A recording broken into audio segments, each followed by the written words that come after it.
믿을 수 없는 일이 일어났습니다. 30년 경력의 프랑스 베테랑 성우의 인생이 이 한국어 문장으로 송두리째 뒤바뀌었습니다. 트리키의 대참사 현장에서 드러난 이 충격적인 힘은 지금 유럽 전역으로 걷잡을 수 없이 확산되고 있다고 하는데요.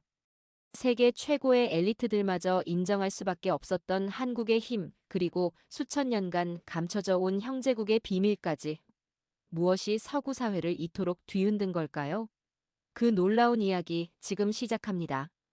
그 전에 잠깐 1초 만에 누를 수 있는 좋아요와 구독 꼭 부탁드립니다. 저는 30년간 프랑스의 성우로 일해온 클레어 루이즈입니다. 무거운 헤드폰이 귀를 누르고 마이크를 향해 몸을 기울이자 빨간 녹음 중 사인이 불빛처럼 반짝였어요. 녹음실의 차가운 공기가 익숙하게 느껴졌습니다. 클레어, 당신만의 그 완벽한 발음으로 한 번 더. 디렉터장 피에르가 유리창 너머로 손가락을 들어 보이며 말했죠. 그는 모릅니다. 제 완벽함의 비결이 감정을 완전히 배제했기 때문이라는 것을요. 감정은 목소리의 적이니까요. 오늘도 녹음실에 들어섰습니다. 하지만 모니터에 펼쳐진 광경은 평소와 달랐어요. 트리키의 대지진, 무너진 건물들, 피투성이가 된 손으로 잔해를 파헤치는 사람들. 5만 명이 넘는 사망자를 낸 끔찍한 재난 현장이었습니다. 하지만 저는 베테랑답게 담담히 프랑스어로 옮기고 있었죠. 제 일이니까요. 다음은 한국 구조대와의 인터뷰입니다. 화면이 바뀌자 빨간 제복의 한국 구조대원이 눈앞에 나타났어요. 129시간 연속 구조 작업의 흔적이 얼굴에 역력했지만 그의 목소리는 또렷했습니다. 괜찮아요. 다 괜찮을 거예요. 순간 제 손에서 대본이 미끄러져 바닥으로 떨어졌죠. 심장이 빠르게 뛰기 시작했어요. 그의 말에 담긴 무언가가 제 마음을 흔들었습니다. 단 한 문장인데 왜 이렇게 따뜻하게 느껴지는 걸까요? 클레어, 디렉터가 불렀어요. 괜찮으세요? 계속할 수 있어요? 이마에 땀을 닦으며 고개를 끄덕였지만 그 한국 구조대원의 목소리가 계속 귓가에 맴돌았습니다. 무너진 건물 속에서 생존자를 찾는 그의 얼굴에는 먼지와 땀이 묻어 있었지만 그런 상황에서도 그의 말투에서 느껴지는 따뜻함은 안전함과 희망을 전해주었죠. 지금까지 수많은 언어를 접했지만 이런 경험은 처음이었습니다. 화면은 한국 구조대의 129시간 연속 구조 활동을 보여주고 있었어요. 그들은 절대 포기하지 않았습니다. 다른 나라 구조팀들이 이미 철수한 현장에서도 끝까지 생존자를 찾아냈죠. 특히 충격적이었던 건 구조 과정에서 항상 피해자들에게 따뜻한 말을 건네는 모습이었습니다. 그들의 말투엔 마치 손을 내밀어 안아주는 듯한 온기가 있었어요. 저기 잠시만요. 마이크를 멀리하고 말했습니다. 평소에 저답지 않은 행동이었죠. 한국 구조대원의 원어 인터뷰를 다시 들을 수 있을까요? 통역 없이요. 디렉터는 의아한 표정이었지만 요청을 들어주었어요. 다시 그 목소리를 들었습니다. 괜찮아요. 다 괜찮을 거예요. 한국어였지만 그 말에 담긴 온기가 피부로 느껴졌죠. 20년 넘게 목소리만 연구해온 저는 처음으로 발음이 아닌 사람의 마음에 귀를 기울이고 있었어요. 즉시 인터넷에서 한국어를 검색했습니다. 충격적인 사실들이 눈앞에 펼쳐졌어요. 한국어는 세계에서 가장 과학적이고 논리적인 문자 체계를 가지고 있다는 내용이 화면을 가득 채웠습니다. 스튜디오에서 평소처럼 완벽하고 감정 없는 목소리로 더빙하려 했지만 계속해서 실수를 반복했어요. 디렉터는 당혹스러운 표정으로 물었습니다. 클레어, 오늘 어떻게 된 겁니까? 벌써 15번째 테이크입니다. 다시 원본 녹음을 들었어요. 한국어의 억양, 특히 문장 끝소리에 담긴 묘한 위로와 온기. 그것은 단순한 소리의 높낮이가 아니었죠. 마치 그 언어 자체가 사람을 품어 안는 듯 했어요.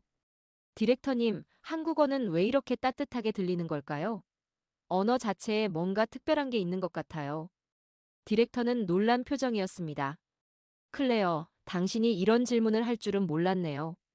지금까지 이런 모습을 보인 적이 없었으니까요. 이건 단순히 언어를 번역하는 문제가 아니었습니다. 기술적 완벽함만 추구해온 저에게 그 언어와 목소리는 충격적인 발견이었습니다. 집으로 향하는 지하철 안에서 저는 계속해서 그 한국어 문장을 떠올렸습니다. 집으로 돌아온 저녁 식사 시간, 식탁에서 딸 마리와 마주 앉았습니다. 마리는 한국의 케이팝 드라마를 좋아하는 딸이죠. 평소에는 한국에 대해서 왜 좋아하는지 관심이 없었지만 오늘만큼은 물어보고 싶었어요. 한국이나 한국어에 대해서 아는 게 있는지요?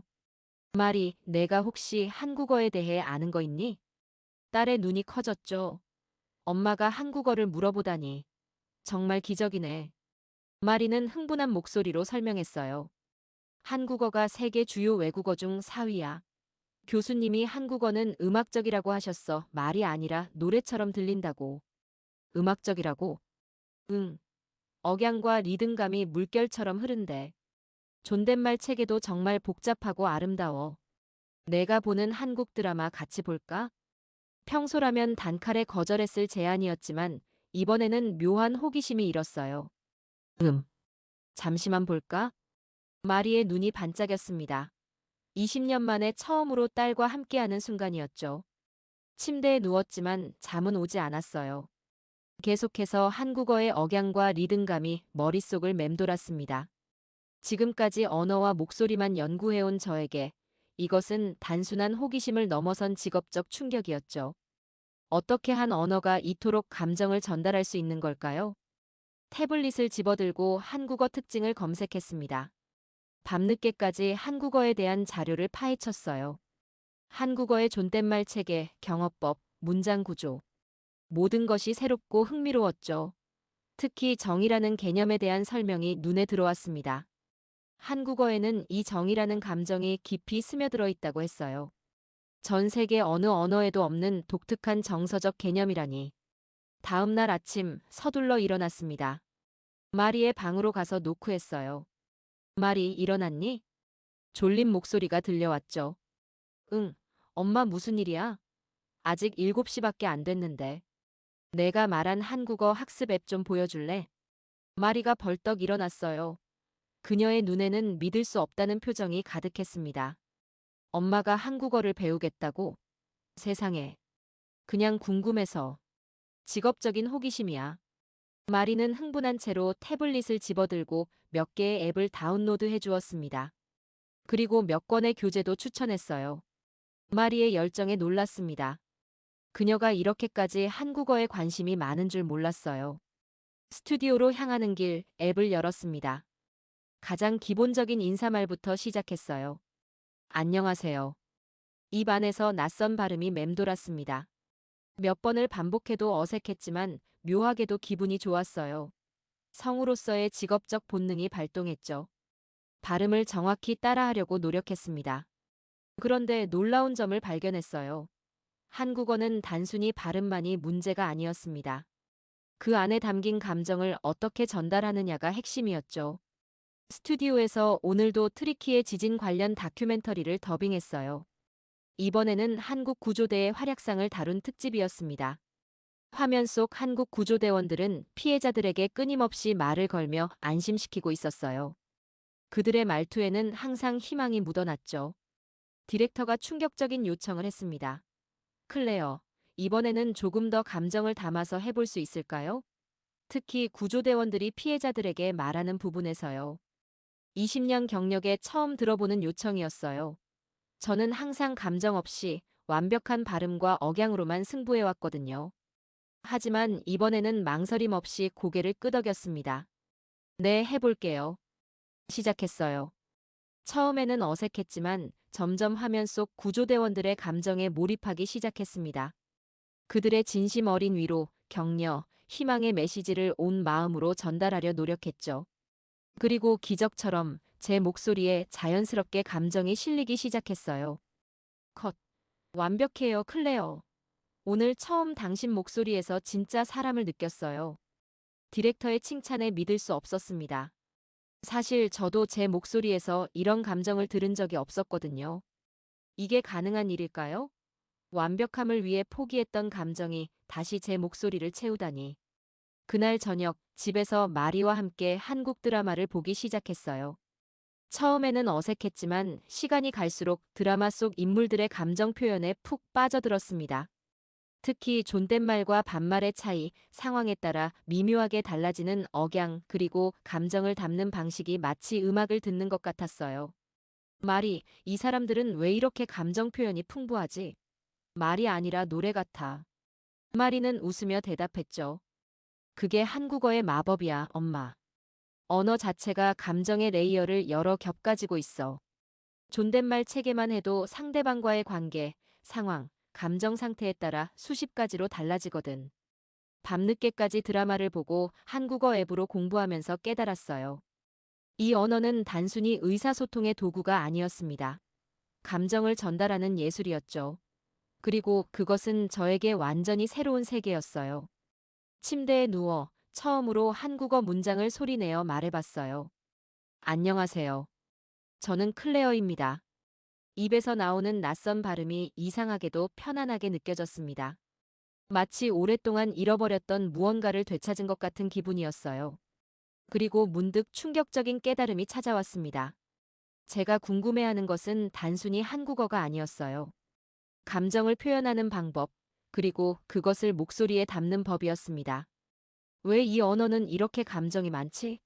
왜 이토록 따뜻하게 들리지? 혼잣말처럼 중얼거리며 잠이 들었습니다. 일주일 후 스튜디오에서 운명적인 만남이 기다리고 있었습니다.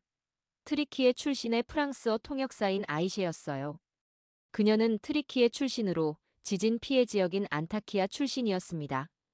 클레어 씨, 당신의 목소리로 우리 고향 이야기를 들으니 마음이 따뜻해져요.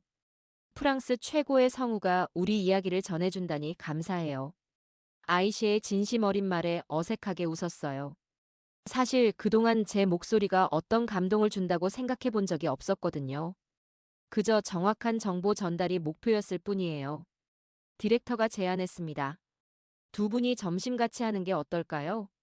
아이셰 씨가 현지 상황에 대해 더 자세히 알려줄 수 있을 것 같아요. 근처 카페에서 아이셰와 마주 앉았어요. 사실, 한 가지 궁금한 게 있어요. 한국 구조대에 대해서요. 제 말에 아이셰의 눈이 반짝였습니다. 아, 한국 사람들요. 그들은 영웅이에요. 우리 트리키의 사람들은 한국을 형제국이라고 부른답니다. 알고 계셨나요? 형제국이라고요? 네. 한국 전쟁 때 트리키의 군인 5,455명이 참전했거든요. 1950년부터 시작된 특별한 인연이에요. 그리고 이번 지진에서도 한국은 가장 먼저 도움의 손길을 내밀었죠. 129시간 동안 단 한 번의 휴식도 없이 구조활동을 계속했어요. 어느 나라도 하지 못한 일이었죠. 아이셰는 휴대폰을 꺼내 사진들을 보여주었어요. 한국 전쟁 당시 흑백 사진부터 최근 지진 현장의 구조 영상까지 두 나라의 인연이 이토록 깊은 줄 몰랐습니다. 그래서 한국어는 우리에게 가족의 언어예요. 요즘 트리키의 젊은이들 사이에서 한국어 배우는 사람들이 폭발적으로 증가하고 있어요. 정말요? 한국어가 그렇게 인기가 많아요? 단순히 케이팝이나 드라마 때문만은 아니에요. 한국어에는 뭔가 마법 같은 특별함이 있거든요. 우리 트리키에어와도 문법 구조가 놀라울 정도로 유사해서 배우기도 쉽고요. 대화를 나누는 동안 아이셰는 휴대폰으로 몇 가지 영상을 더 보여주었어요. 한국 구조대원들이 트리키의 아이들을 안아주고 위로하는 모습들이었습니다. 그들의 말투에는 정말 특별한 온기가 가득했어요. 아이셰, 한국어가 특별하게 들리는 이유가 뭘까요? 저도 성우로서 여러 언어를 다뤄봤지만 한국어는 뭔가 다르게 느껴져요. 아이셰는 잠시 생각하더니 깊은 통찰을 담아 대답했습니다. 그것은 정이라는 개념 때문일 거예요. 한국어에는 이 정이 뿌리 깊이 스며들어 있거든요. 이건 단순한 감정이 아니라 사람과 사람 사이의 깊은 유대감을 나타내는 특별한 정서예요. 세계 어느 언어에도 정확히 대응되는 단어가 없다고 해요. 정이라는 단어가 낯설면서도 묘하게 익숙했습니다. 마치 오랫동안 알고 있었지만 이름을 붙이지 못했던 감정 같았어요. 스튜디오로 돌아오는 길, 아이시의 말이 계속 머릿속을 맴돌았어요.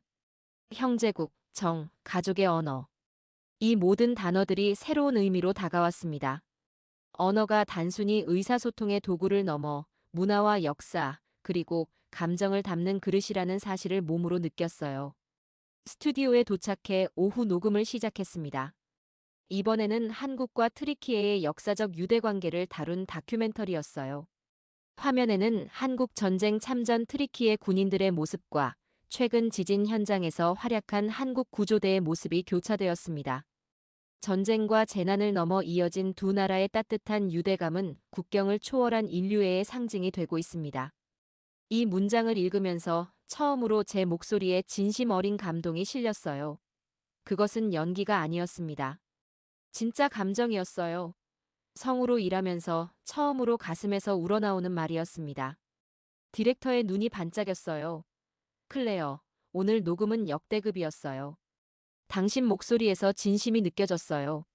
집으로 돌아오는 길, 머릿속에서는 계속해서 정이라는 단어가 맴돌았습니다. 그리고 문득 깨달았어요. 제가 한국어에 끌리는 이유는 그 언어가 제 안에 오랫동안 숨겨져 있던 감정을 끌어내고 있기 때문이었습니다. 주말이 되자 마리가 특별한 제안을 했습니다. 엄마, 오늘 한국과 트리키의 문화 교류 행사가 있어 같이 가볼래? 놀랍게도 망설임 없이 승낙했어요. 행사장에 도착하자 다양한 부스들이 시선을 사로잡았습니다. 한국 음식, 트리키의 음식, 전통 의상, 그리고 언어 교류 코너까지. 특히 대형 스크린에서 상영 중인 양국 드라마 비교 영상이 눈을 뗄 수 없게 만들었어요. 저기 봐, 엄마. 두 나라 드라마의 가족 장면들이야. 마리가 가리킨 스크린에는 한국과 트리키의 드라마의 가족 식사 장면, 어르신 공경 장면, 그리고 밥상 문화가 교차되어 보여지고 있었습니다. 충격적이게도 두 문화는 정말 많이 닮아 있었어요. 이거 우리 얘기잖아. 옆에 있던 트리키의 사람들의 반응이 귀에 들어왔어요. 그들은 한국 드라마 속 가족 문화를 보며 마치 자신들의 이야기를 보는 듯 열광하고 있었습니다. 행사장 한쪽에서는 세계적인 언어학자의 강연이 진행 중이었습니다. 한국어가 따뜻하게 들리는 과학적 이유를 분석해봤습니다. 억양의 독특한 높낮이, 완전한 리듬감, 그리고 존댓말 체계가 결합되어 청자에게 심리적 안정감을 선사합니다. 특히 요로 끝나는 존댓말은 뇌의 편도체를 자극해 상대방을 배려하는 느낌을 준다는 사실이 뇌과학 연구로 증명되었습니다. 강연을 들으며 충격을 받았어요. 그동안 제가 느꼈던 한국어의 따뜻함이 단순한 착각이 아니었던 거죠. 과학적, 문화적으로도 완벽히 설명 가능한 현상이었습니다. 아이셰를 다시 만난 것은 행사장 출구 근처였어요. 클레어 씨, 여기서 만나다니 운명인가 봐요. 반갑게 인사를 나눈 후 아이셰가 흥분된 목소리로 말했습니다. 오늘 행사 어땠어요? 우리 두 나라가 얼마나 닮았는지 놀랍죠?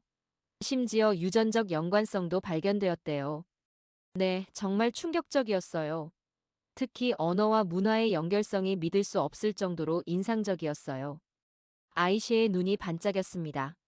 그래서 한국어가 트리키의 사람들에게 그렇게 친숙하게 느껴지는 거예요. 단순히 발음이나 문법이 아니라 그 안에 담긴 가치관과 정서까지 유사하니까요. 마리가 갑자기 제안했어요. 우리 셋이서 한국 식당에 가볼래요? 제가 맛있는 곳 알아요. 평소라면 거절했겠지만 이번에는 망설임 없이 동의했습니다. 한국 식당에 들어서자 익숙하지 않은 향신료 냄새가 코를 자극했어요. 하지만 이상하게도 거부감이 들지 않았습니다. 메뉴판을 보며 아이셰가 말했어요. 한국 음식에도 트리키의 음식과 놀라운 유사점이 많아요. 밥을 주식으로 하고 다양한 반찬을 함께 먹는 문화요. 마리가 자신있게 주문했습니다. 불고기와 김치찌개 주세요. 그리고 반찬 많이 주세요. 식사를 하며 한국과 트리키예의 문화적 유사성에 대해 더 깊은 이야기를 나눴어요. 가족 중심 문화, 어르신 공경, 공동체 의식, 손님 대접 문화. 모든 것이 마치 쌍둥이처럼 닮아 있었습니다. 아이셰, 한국어를 배우기 시작한 이후로 제 목소리가 달라진 것 같아요. 더 따뜻해진 것 같다고 해야 할까? 아이셰는 고개를 끄덕였어요. 언어는 단순한 의사소통 도구가 아니에요. 그 안에는 5천년의 역사와 그 민족의 정서와 가치관이 녹아 있거든요. 한국어를 배우면서 자연스럽게 그 따뜻함을 흡수하고 계신 거죠. 집으로 돌아오는 길, 오늘 경험한 모든 것이 머릿속을 휘젓고 있었습니다. 언어와 문화의 연결성, 그리고 그것이 사람에게 미치는 놀라운 영향까지. 지금까지 성우로 활동하면서 언어를 단순히 기술적인 측면에서만 바라봤다는 사실이 부끄러웠어요. 마리가 제 생각을 읽은 듯 말했습니다. 엄마, 요즘 정말 달라졌어. 전에는 항상 완벽한 발음과 억양만 중요시했잖아. 근데 이제는 말에 담긴 감정과 온기도 중요하게 여기는 것 같아. 딸의 말이 가슴을 파고들었어요. 그동안 감정을 배제하고 기술만 추구했던 제 자신을 처음으로 객관적으로 바라보게 되었습니다. 다음 주 월요일 스튜디오에 도착하자마자 디렉터가 제게 깜짝 소식을 전했습니다. 클레어, 한국의 세계적인 재난 구조 다큐멘터리 시리즈가 들어왔어요. 프랑스어 내레이션을 맡아주실래요? 프로듀서가 특별히 당신을 지명했어요. 최근 당신의 목소리 변화가 이 작업에 완벽하다고 하더군요. 심장이 두근거렸어요. 한국에 관한 다큐멘터리라니 운명 같은 기회였습니다. 집에 돌아와 마리에게 이 소식을 전했어요. 마리, 나 한국 다큐멘터리 내레이션을 맡게 됐어. 그것도 한국 프로듀서가 직접 지명해서. 마리의 눈이 커졌습니다. 엄마가 이렇게 흥분하는 모습은 10년 만에 처음 봐. 이게 바로 한국어의 마법이구나. 사실 기초적인 인사말은 할 수 있는데 더 많이 배우고 싶어. 마리의 제안으로 저는 글로벌 한국어 학습 커뮤니티에 가입했어요. 놀랍게도 그곳에서는 전 세계 사람들이 한국어를 배우며 서로 소통하고 있었습니다. 처음에는 어색했지만 점점 적응해 갔어요. 특히 한국어 억양 연습이 짜릿했습니다. 같은 안녕하세요라도 억양에 따라 완전히 다른 감정을 전달할 수 있다는 사실이 놀라웠어요. 한 문장이 기쁨, 슬픔, 놀람, 공손함, 친근함 등 다양한 감정을 담을 수 있었습니다. 언어의 팔레트가 무한대로 넓어지는 느낌이었어요. 마리가 추천해준 한국 예능 프로그램도 학습에 큰 도움이 되었습니다. 언어 유희와 농담 속에 담긴 감정선을 파악하는 것이 쉽지는 않았지만 그 과정 자체가 즐거웠어요. 특히 한국인들이 감정을 표현하는 방식이 충격적이었습니다. 그들은 감정을 숨기지 않고 있는 그대로 보여주었거든요. 다큐멘터리 녹음 첫날, 평소보다 3시간이나 일찍 스튜디오에 도착했어요. 대본을 여러 번 읽어보며 어떤 감정을 담아야 할지 깊이 고민했습니다. 그리고 처음으로 기술적 완벽함보다 감정 전달에 중점을 두기로 했어요.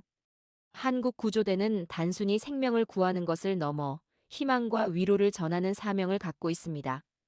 그들의 기술력은 세계 최고지만 더 중요한 것은 그들이 가진 인간에 대한 정입니다. 이 문장을 읽으면서 제 목소리에 진심 어린 감동이 물결처럼 흘러넘쳤어요. 더 이상 말하는 기계가 아닌 마음을 담는 그릇이 되어 있었습니다. 디렉터의 반응은 충격적이었어요. 클레어, 이게 정말 당신이 맞나요? 목소리가 완전히 달라졌어요. 더 생생하고 더 깊고 더 인간적이에요. 몇 주간의 녹음을 마치고 저는 스튜디오의 동료들에게 한국어 학습 경험을 나누기 시작했어요.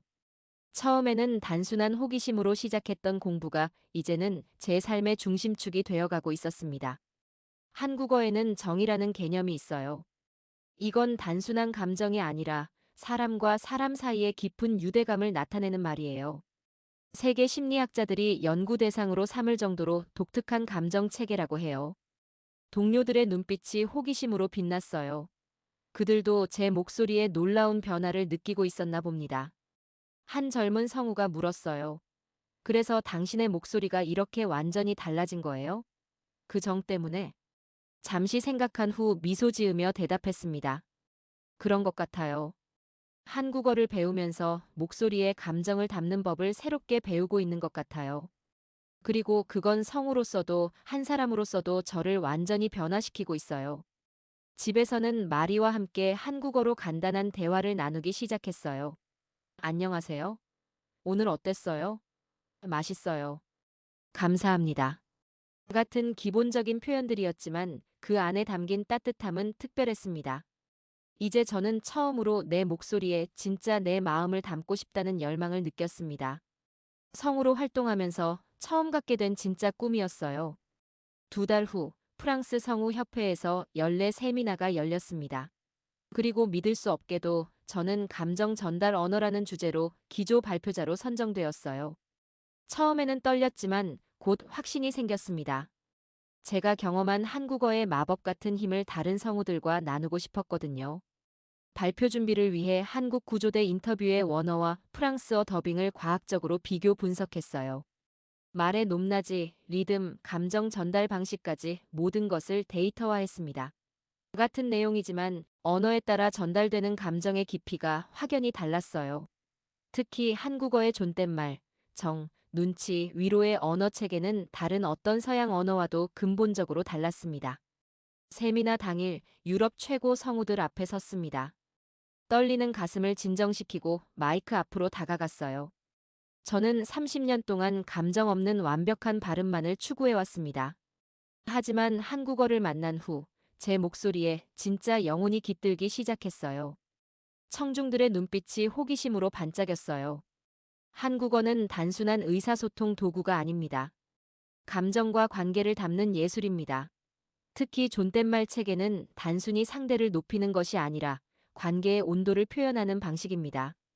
발표 중간에 한국 구조대 인터뷰 원어와 제가 더빙한 프랑스어 버전을 비교해서 들려드렸습니다. 청중들은 충격에 휩싸였어요. 들으셨나요? 같은 내용이지만 감정의 깊이가 완전히 다릅니다. 한국어 원어에는 정이라는 감정이 물결처럼 흐르고 있어요. 그리고 제가 그 감정을 어떻게 프랑스어로 옮기려 노력했는지 주목해 주세요. 발표를 마치자 회장은 기립박수로 뒤덮였어요. 그 중에는 유럽의 주요 방송사와 제작사의 디렉터들도 있었습니다. 발표 후 BBC 다큐멘터리 책임 프로듀서가 저에게 다가왔어요. 클레어, 당신의 발표는 우리 업계에 혁명을 일으킬 겁니다. 우리 방송사에서 새로운 다큐 시리즈를 준비 중인데 당신의 목소리로 들려주고 싶어요. 세계의 언어와 감정이라는 주제로요. 망설임 없이 수락했어요. 제 목소리로 언어의 아름다움을 전달한다니 이것이야말로 운명의 선물 아닐까요? 집에 돌아와 이 소식을 가족에게 전했습니다. 마리는 환호성을 질렀어요. 엄마, 드디어 진짜 엄마의 목소리를 되찾은 것 같아. 한국어가 가져다준 기적이야. 마리의 말이 가슴을 따뜻하게 데웠습니다. 그동안 저는 클레어 성우의 목소리만 갖고 있었지, 클레어 사람의 목소리는 잃어버렸던 것 같아요. 하지만 이제는 달라졌습니다. 제 목소리에는 진짜 감정, 진짜 삶이 담겨 있었어요. 새 프로젝트 준비를 위해 한국어 공부에 더욱 매진했습니다. 이제는 단순한 호기심을 넘어 진정한 열정이 생겼어요. 특히 한국어의 감정 표현 방식, 존댓말의 뉘앙스, 그리고 문화적 배경에 대해 더 깊이 이해하고 싶었습니다. 마리와 아이셰와 함께 파리의 가장 유명한 한국 식당을 방문했습니다. 이번에는 특별했어요. 제가 직접 한국어로 주문해보기로 한 거죠. 문을 열고 들어서자 점원이 환한 미소로 맞이해 주었어요. 심호흡을 하고 떨리는 마음을 진정시키며 입을 열었습니다. 안녕하세요. 불고기 2인분 부탁드립니다. 발음이 완벽하진 않았지만 점원의 얼굴에 감동의 미소가 번졌어요. 한국어 정말 자연스러우세요. 어디서 배우셨어요? 억양이 마치 서울 사람 같아요. 마리와 아이셰가 놀란 표정으로 저를 바라봤습니다. 사실 저도 제가 이렇게 자연스럽게 한국어를 구사할 수 있을 거라고 생각하지 못했어요. 물론 아직 기초적인 수준이지만 그 안에 담긴 진심은 국경을 넘어 전해진 것 같았습니다. 식사를 마치고 나오면서 마리가 제 손을 꼭 잡았어요. 엄마, 당신 목소리에 마법이 깃들었어요. 따뜻함이 있어. 눈물이 흘러내렸습니다. 무슨 말인지 정확히 알 것 같았어요. 이 언어를 만난 뒤 내 목소리에 생명이 돌아왔어. 나는 이제야 진짜 살아있는 것 같아. 그것은 단순한 언어 학습의 경험이 아니었어요. 인생의 대전환이었습니다. 지금까지 감정을 억누르고 완벽한 기술만을 추구해온 제가 이제는 진심으로 감정을 표현하는 법을 배웠으니까요. 다음 날 스튜디오에서 세계적인 BBC 다큐멘터리 시리즈의 첫 녹음을 시작했어요. 주제는 세계의 언어와 감정이었습니다. 첫 회는 당연히 한국어였어요. 한국어는 단순한 의사소통 도구를 넘어 감정과 관계를 담는 그릇입니다. 특히 정이라는 개념은 언어 자체에 깊이 스며들어 있어요. 녹음을 마치고 나오는데 디렉터가 감격에 찬 표정으로 저를 바라봤습니다. 클레어, 당신 목소리가 완전히 새로워졌어요. 마치 영혼이 담긴 것 같아요. 이 시리즈는 역대 최고가 될 겁니다. 그 말이 저에게는 최고의 칭찬이었어요. 30년 넘게 완벽한 목소리라는 칭찬은 받아왔지만 영혼이 담긴 목소리라는 말은 처음이었으니까요. 이제 저의 다음 꿈은 한국을 직접 방문하는 것입니다. 그 땅의 사람들을 만나고 그들의 언어와 문화를 직접 체험하고 싶어요. 특히 한국 구조대원들을 만나 감사의 인사를 전하고 싶습니다. 그들은 트리키의 사람들의 생명만 구한 것이 아니라 어떤 의미에서는 제 인생도 구해준 셈이니까요. 한국어는 저를 완전히 바꿨습니다. 단순히 말을 잘하게 된 것이 아니라 사람의 마음에 닿는 법을 배운 것이죠. 이제 제 목소리는 기술이 아니라 진심으로 살아 숨쉽니다. 그리고 그 시작은 단 하나의 한국어 문장이었어요. 괜찮아요. 다 괜찮을 거예요. 그 말이 저에게는 인생을 바꾸는 시작점이 되었습니다. 감정 없는 완벽주의자였던 성우가 따뜻한 목소리로 다시 태어날 수 있게 해준 마법 같은 문장이었어요. 이제 저는 매일 아침 거울 앞에서 한국어로 말합니다. 오늘도 좋은 하루 되세요. 그 말 한마디에 담긴 따뜻함이 제 하루를 밝게 만들어줍니다. 그리고 그 따뜻함이 제 목소리를 통해 세상으로 퍼져나가길 바랍니다. 여러분, 오늘 나눈 이야기는 어떠셨나요? 오늘 우리는 한국어의 따뜻한 울림이 30년 경력의 프랑스 성우의 삶을 어떻게 변화시켰는지 그 감동적인 여정을 함께했습니다. 언어는 단순한 의사소통의 도구를 넘어 사람의 마음을 움직이고 영혼의 온기를 불어넣는 놀라운 힘을 가지고 있습니다. 트리키예와 한국의 형제국 정신이 보여주듯 진정한 소통은 국경을 초월해 사람과 사람을 연결하고 서로의 마음을 따뜻하게 안아주는 것임을 다시 한번 깨닫게 됩니다. 이 영상이 마음에 드셨다면 좋아요와 구독 부탁드릴게요. 그리고 여러분의 생각이나 경험도 댓글로 남겨주시면 감사하겠습니다. 다음 영상에서 또 만나요.